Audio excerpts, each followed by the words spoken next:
L'accouchement se produit généralement à la fin du 9e mois de grossesse. Le plus souvent, la mère est aidée par une sage-femme ou un gynécologue obstétricien. Le fœtus baigne dans le liquide amniotique. Il est relié au placenta par le cordon ombilical. Sa position indique qu'il est prêt à naître. Sa tête est en bas, dans le bassin de sa mère.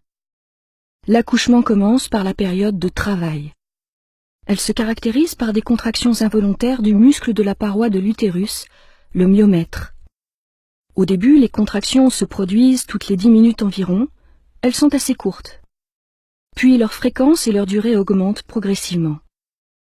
Le fœtus est poussé du fond de l'utérus vers le col de l'utérus. Sa tête appuie sur le col. Il se produit alors ce que l'on appelle l'effacement du col de l'utérus. La tête du fœtus avance encore un peu et c'est la dilatation du col de l'utérus. Son diamètre d'ouverture est alors d'environ 10 cm. C'est généralement à ce moment que se produit la rupture de la poche des os. Le liquide amniotique s'écoule. La période de travail est terminée. Elle peut durer en moyenne 7 ou 8 heures pour un premier accouchement. L'étape suivante est l'expulsion du fœtus. Elle est beaucoup plus rapide, environ 30 minutes. Les contractions ont lieu maintenant toutes les 2 minutes.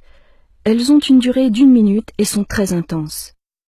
La mère doit cependant aider le fœtus à avancer en contractant volontairement ses muscles abdominaux. La tête du fœtus avance dans le vagin tout en effectuant une rotation. Elle commence à sortir en se redressant vers le haut.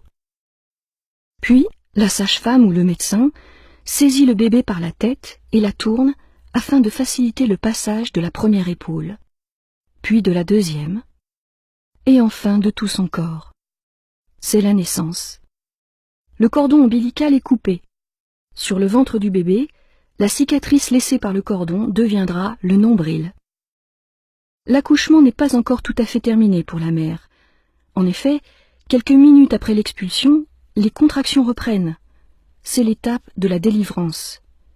Aidée par le médecin, la mère expulse le placenta.